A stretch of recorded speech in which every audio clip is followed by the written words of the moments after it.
Hello दोस्तों, स्वागत है आप सभी का एक नए एनएफओ अलर्ट के प्रेजेंटेशन में। और आज जिस एनएफओ की हम बात कर रहे हैं वो है एक्सिस सर्विसेज का अपॉर्चुनिटी फंड। तो ये वीडियो के एनएफओ की डिटेल जाने से पहले आप सभी लोगों से रिक्वेस्ट करूंगा कि अगर अभी तक आपने चैनल को सब्सक्राइब नहीं किया है, प्लीज चैनल को सब्सक्राइब कर लें, बेल आइकन दबाना ना भूलें और नीचे दिए गए लिंक्स में से टेलीग्राम ग्रुप जरूर ज्वाइन कीजिएगा, क्योंकि वहाँ पे मिलते रहेगी आपको सबसे पहले अपडेट्स।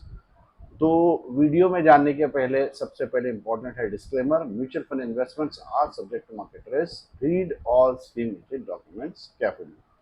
तो चलिए हम जानते हैं क्या है एक्सिस म्यूचुअल फंड के इस एनएफओ में, लेकिन उससे पहले उसका बैकग्राउंड की ये सर्विसेज रिलेटेड एनएफओ क्यों आ रहा है।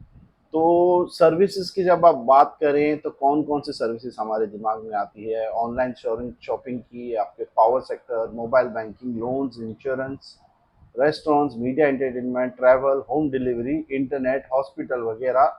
ये सारी चीज़ें जो है ये जो है सर्विसेज सेक्टर में आपके आती हैं।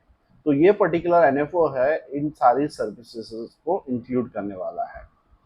तो बात करेंगे एवोल्यूशन ऑफ सर्विसेज की हम अगर, तो जो है बैंक में हम कैसे चलते थे सर्विसेज। पहले हम जाते थे फिजिकल बैंक्स में और इंश्योर या फिर इंश्योरेंस एजेंट के पास।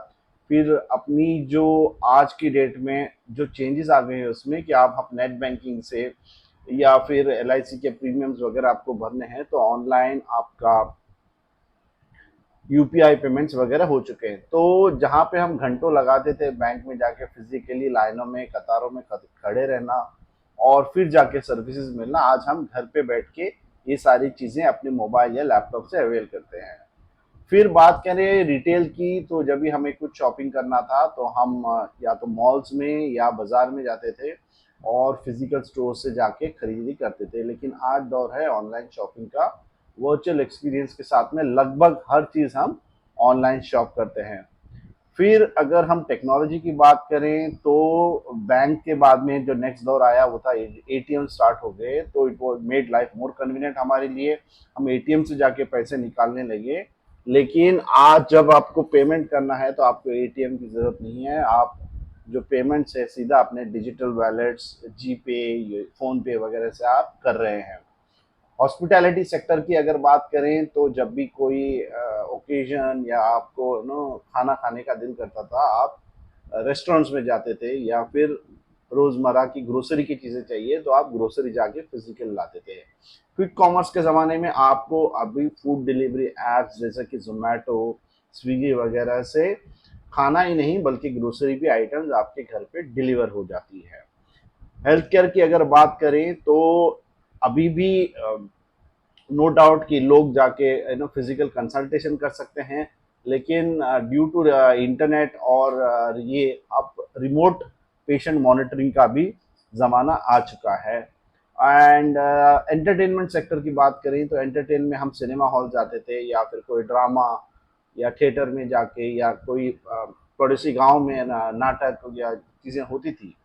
तो आज का ज़माने में टीवी और केबल टीवी ये सब की दौर पीछे चल चुका है और अब है ऑनलाइन स्ट्रीमिंग का ज़माना, जहां एक घर में 4-5 लोग अलग अलग कंटेंट कंज्यूम कर रहे हैं। तो ये रहा एवोल्यूशन ऑफ सर्विसेज। और जो एनएससी का जो सर्विस सेक्टर है निफ्टी 500 का, ये कुछ इस तरह का उसका डिस्ट्रीब्यूशन है। अगर आप देखें तो बल्क जो है यहाँ पे अराउंड 59% इन फाइनेंशियल सर्विसेज और बाकी जो है इंफॉर्मेशन टेक्नोलॉजी ने, क्योंकि ये मेजर चीज़ें हैं जो है ड्राइव करती हैं। उसके अलावा आप देखें तो telecom services, power stocks, consumer services, health care वगैरह, ये रहता है डिस्ट्रीब्यूशन निफ्टी 500 के जो सेक्टर का डिस्ट्रीब्यूशन है। इसमें ग्रोथ ट्रेंड की बात करें, सर्विसेज तो नो डाउट बढ़ रही है, एवोल्यूशन हो रहा है, टेक्नोलॉजी ऐड हो रही है उसमें। तो क्या उसमें ग्रोथ भी हो रहा है? तो जी हाँ, अगर हम देखें तो ये मेजर एनबीएफसी यानी नॉन बैंकिंग फाइनेंशियल जो कंपनीज रहती हैं उनका लोन एयूएम ने एसेट अंडर मैनेजमेंट जो ग्रो चुका है 17% इन लास्ट 5 ईयर्स। अगर हम यूनिक म्यूचुअल फंड इन्वेस्टर की बात करें तो ये करीब 2.4x बढ़ चुके हैं in the last 5 years. Credit card की स्पेंड करें तो 20% बढ़ चुका है लास्ट 2 साल में। बैंक की प्रॉफिटेबिलिटी की बात करें तो ये जो है 109 बिलियन इन फाइनेंशियल ईयर 20 से 3,496 billion in financial year 24। EUM life insurance की बात करें तो 12% बढ़ चुका है लास्ट 10 साल में। डीमैट अकाउंट्स जो है करीब 4.4 टाइम्स सर्ज हो चुके हैं लास्ट 5 मंथ्स में। तो आप देखें तो सर्विस सेक्टर में बहुत ज़्यादा ग्रोथ चल रही है। और ये आईटी सर्विसेज की अगर आप बात करें तो पेनिट्रेशन इनका बहुत ज़्यादा हो चुका है। मैं डिटेल्ड हर एक स्लाइड पे ज़्यादा यहाँ पे तवज्जो इम्पोर्टेंस नहीं दूंगा क्योंकि यहाँ पे वीडियो बहुत लंबा चलता जाएगा। ये ग्राफ वगैरह है, डिटेल एक एक अगर मैं एक्सप्लेन करता जाऊँ तो आपको करीब करीब 1 घंटे का वीडियो बनेगा, इसलिए मैं जल्दी जल्दी यहाँ पे आपको एक्सप्लेन कर रहा हूँ। टेलीकॉम सेक्टर में ग्रोथ हो रही है क्योंकि आप स्मार्टफोन बेस देखें तो growth by 40% by financial year 27 है, एक्सपेक्टेड है। हेल्थ केयर आप देखें तो हेल्थ केयर का जो है एक्सपेंडिचर बढ़ रहा है, यहाँ पे जीडीपी का बहुत सारे आप देख सकते हैं हेल्थ केयर में एक्सपेंडिचर हो रहा है। हॉस्पिटैलिटी का जो ग्रोथ सेक्टर है वो भी बढ़ रहा है क्योंकि लोग आज घर पे या अपने पड़ोसी या रिश्तेदार के घर नहीं जाना चाहते, सभी लोग बाहर घूमना चाहते हैं। सोशल मीडिया का दौर है, लोगों को सेल्फी चाहिए, तो ये बूस्ट कर रहा है टूरिज्म और हॉस्पिटैलिटी सेक्टर को। डिजिटलाइजेशन जो हर चीज़ में हमने देखा, it has raised everything, internet का और बाकी चीज़ें जो है ये फ्यूल कर रही हैं ग्रोथ को। और बस ग्रोथ फ्यूल नहीं हो रहा है, ऑब्वियसली जब ग्रोथ होगा तो इसका इम्पैक्ट वेल्थ क्रिएशन में होगा। अगर आप देखें यहाँ पे राइट साइड में टेबल है कैलेंडर ईयर 2010 से लेकर 2024 तक। सो लेफ्ट साइड में है निफ्टी 50 का कॉलम और राइट साइड में है निफ्टी सर्विसेज सेक्टर का। और ग्राफिकल अगर आप देखें, ये ग्रीन जो है ये हाईलाइटेड है कि कहाँ पे, जैसे कि ये 6.8 है, 8.8 है, जहाँ पे ग्रीन है इसने आउट परफॉर्म किया है जो पर्टिकुलर बेंचमार्क को। अगर ग्राफिकल हम देखें यहाँ पे तो निफ्टी सर्विसेज सेक्टर ने 13% CAGR दिया है वर्सेस 11% निफ्टी का। तो बस टेक्नोलॉजी और ये ग्रोथ नहीं, लेकिन वेल्थ जनरेशन में भी सर्विसेज सेक्टर ने बहुत अच्छा परफॉर्मेंस दिया हुआ है।